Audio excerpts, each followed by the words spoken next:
మన ప్రభు అయిన యేసుక్రీస్తు పరిశుద్ధ నామములో ఈ పాడ్కాస్ట్ ద్వారా వాక్యం ఉంటున్న ప్రతి వారికి నా హృదయపూర్వకమైనటువంటి వందనాలు.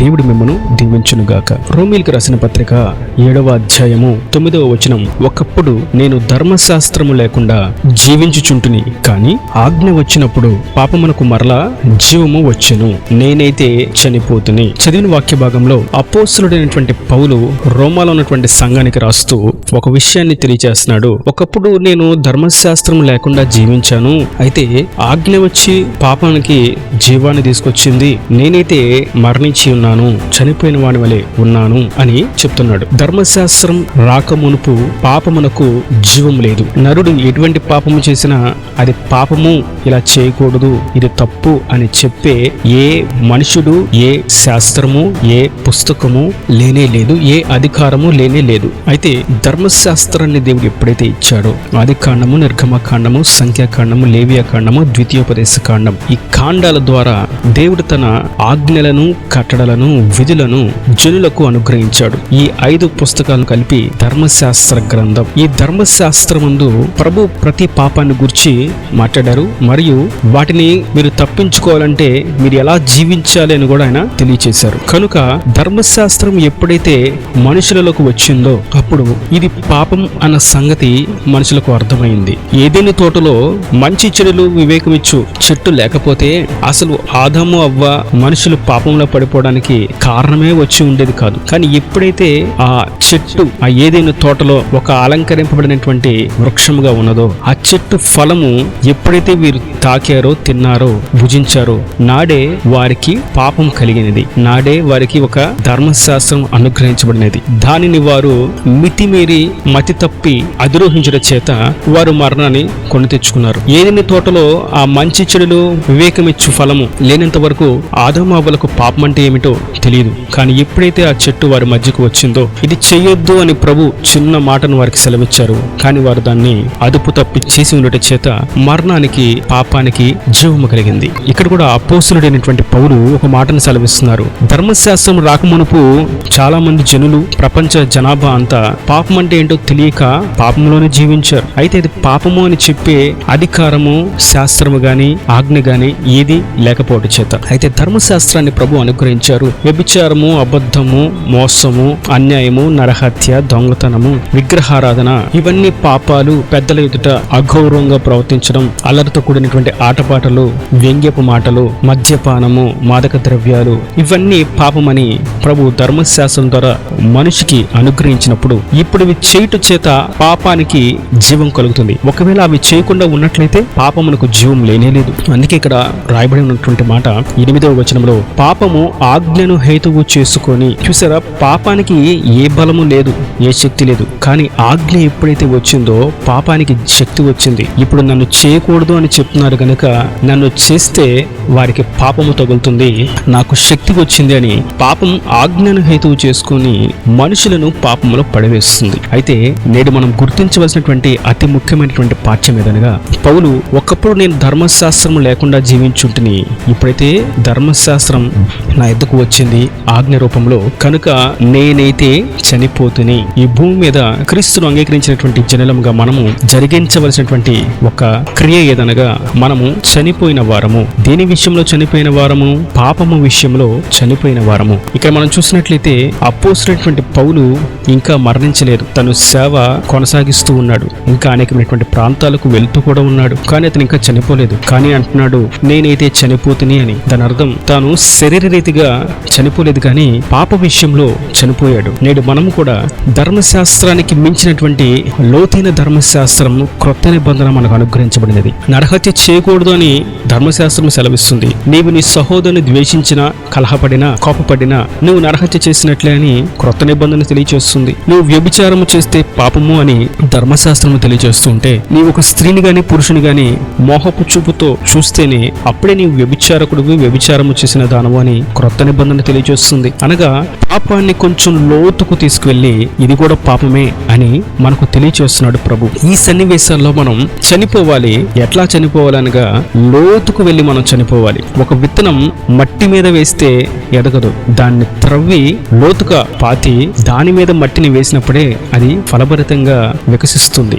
వాక్యం కూడా మనకి అదే సెలవిస్తుంది. పాత నిబంధన ధర్మశాస్త్రం ప్రకారం చనిపోవడం ఒక ఎత్తు అయితే క్రొత్త నిబంధన ప్రకారము చనిపోవడం మరొక ఎత్తు. మనం లోతుగా చనిపోవాలి.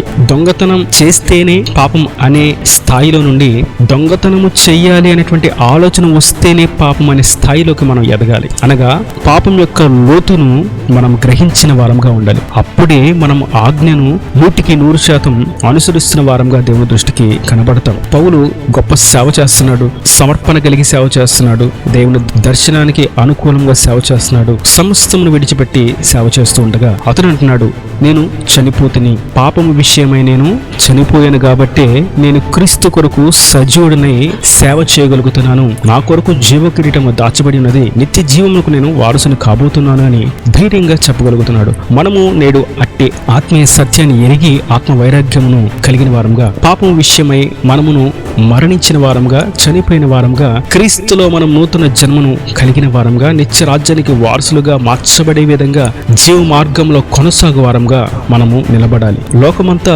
పాపముతోనే నిండి ఉన్నది. ఒక విషయంలో మనం చూడాలంటే ప్రపంచమంతా 60-70% నీటితోనే ఉన్నది. మిగిలిన 30-35% మాత్రమే భూమి ఉన్నది. అనగా ఈ భూమి ఉన్నటువంటి ప్రదేశంలోనే మనిషి అనేటువంటి జీవి జీవిస్తున్నాడు. మిగిలిన అత్యధిక శాతం ఉన్నటువంటి నీటి ప్రదేశాలు జీవనానికి సమమైనవి, సరైనవి కానే కాదు. దాని అర్థం నీరు అనేది మనం పాపానికి, శ్రమలకు, శోధనలకు మనం సాదృశ్యంగా చూస్తూ ఉన్నాం. అది ఆత్మీయ అర్థం. ప్రపంచమంతా ఎక్కువ శాతం పాపముతో నిండి ఉన్నది. ఈ సందర్భంలో మనం పాపాన్ని జయించాలి అంటే, ఆ పాపంలో మనం పడ్డామంటే, పాపంలోకి మనం మునిగినట్లయితే దానిని ఓడించలేం.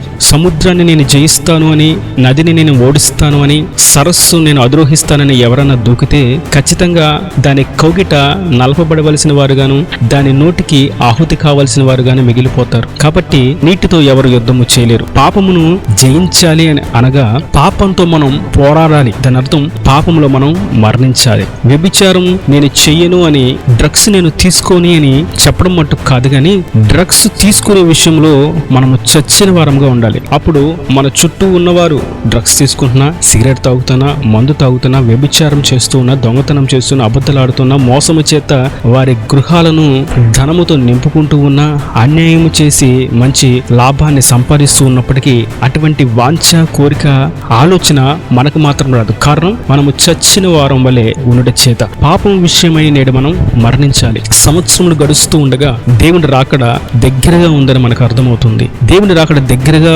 ఉంది అని తెలిసిన పిమ్మట మనం పాపానికి దూరంగా ఉండాలి. దాని అర్థం పాపంలో మనం మరణించిన వారంగా, క్రీస్తు కొరకు మనం జీవవాక్యమును చేత పట్టుకున్నటువంటి జ్యోతుల వలె మనం వెలుగుతూ ప్రకాశించాలి. పాపములో మట్టుకు మరణించిన వారంగా మనము నిలిచి ఉండాలి. ఆ మరణము కూడా లోతైనటువంటి మరణముగా కలిగి ఉండాలి. అప్పుడే ఆత్మీయ వృద్ధి, ఆత్మీయ క్షేమము, ఆత్మీయతలో క్షేత్ర స్థాయికి దేవుడు తీసుకుని వెళ్తాడు. రాజ్యాంగం రానంత వరకు భారతదేశం ఎవరి ఇష్టానుసారంగా వారు జీవిస్తున్నట్లుగా ఉండేది. బ్రిటిష్ వారి పాలనలోనూ, వారి సామ్రాజ్యంలోనూ అనగారుతూ బానిసత్వ బ్రతుకులో నిలిచి ఉండేది. కానీ ఎప్పుడైతే రాజ్యాంగం భారతదేశానికి వచ్చినదో అధికారులు ఎలా ఉండాలి, పాలన ఎలా ఉండాలి, ప్రజలు ఎలా ఉండాలి, పాలకులు ఎలా ఉండాలి, పాలన ఎలా ఉండాలి, విధులు ఎలా ఉండాలి, ఆజ్ఞలు ఎలా ఉండాలి, ఏ విధంగా కొనసాగాలి, చదువులు ఎలా ఉండాలి, ఉద్యోగాలు, వ్యాపారాలు, గృహ నిర్మాణాలు ఏ విధంగా ఉండాలి అనేటువంటి విషయం జనులకు ఒక ఖచ్చితమైనటువంటి కట్టడ అనుగ్రహించబడినది. కనుక